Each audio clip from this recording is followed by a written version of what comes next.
Hi, I'm Ralph Woodward, and you're about to see the third of three short films I made on a recent trip to Aldborough in Suffolk. Aldborough was for many years the home of Benjamin Britten, and so we wanted to go and soak up the atmosphere there prior to our performance of his War Requiem in Ely Cathedral on March the 7th. These shorter films are excerpts from a larger film that we'll be releasing in a few weeks. So this film sees me in the library and the archive at Britten's home, the Red House, looking at actual manuscript materials for the War Requiem and his famous opera Peter Grimes. And I'm very privileged now to have in front of me something I've never seen before, which is the composition draft of Britten's, I suppose maybe Britten's most famous work, his groundbreaking opera Peter Grimes, written in 1944-5. So here it is. It's quite a thick document. I've got it open at the first page of the prologue here. It's written in pencil, very clear. You could easily sit down and play from this now. Largely pencil, as I say. Things like characters' names and stage directions are in red pencil. There's a particular technique of Britten's in the physical writing of his scores that does make them especially clear, namely that notes that are on a line, he tends to do a vertical or diagonal stroke for the note head, whereas notes that are in spaces, he does a horizontal line. And this just keeps it really clear. So even if I was sitting down at a piano reading this, there'd be very few occasions where I was wondering if it was an A or a G, because it's just so clear.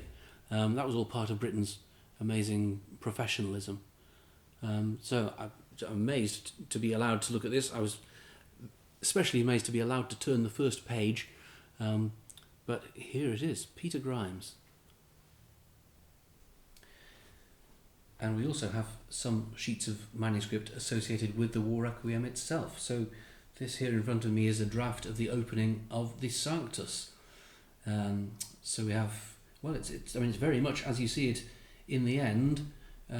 Tempo indication is freely. We have the key signature there, soprano solo, orchestra here on two or three staves. So this is just the bit, this is before the choir comes in, just those opening phrases from the soprano with, the accompaniment at this point is just percussion basically, so it doesn't need to be incredibly detailed what he's done.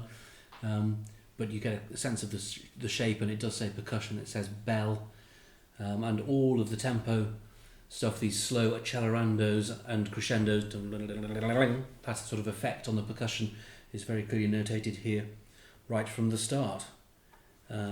Then, related to that, here's a discarded sketch. This is slightly unusual for Britten to have what is obviously a sort of a working sketch, trying to get a phrase right piece of paper. What he's working on here is one of the early phrases in the Sanctus, the soprano solo, and he's trying out here 5 different versions of the same phrase really. They all have the same idea of starting on C and ending on F sharp, which if you know the War Requiem is, that's a kind of salient thing, C to F sharp in the piece. He's trying out different things, and it's very fascinating to compare this with how it finishes in the real piece. Oops. And then finally we have here a discarded sheet. This is part of the offertorium section of the War Requiem. So again we have orchestral reduction on initially 2 staves. This is where the main orchestra plays out at the end of the first Quamo Limabrahe section. Chamber orchestra takes over, and the baritone solo enters with the Owen poem about Abraham and Isaac, so Abraham rose, etc. And it's all here in quite a degree of detail. It's written in pencil, and again you could read it carefully. You can see he hasn't quite finished it, so the words aren't written in here, for instance, on the second phrase, because it's taking shape in his mind, and this would obviously have been supplanted by a later piece of music. But nonetheless, the musical shapes are all there very clearly. You can see what happens and how it works. So this is just a wonderful little chance to see the work taking shape, you can almost see Britten's mind working.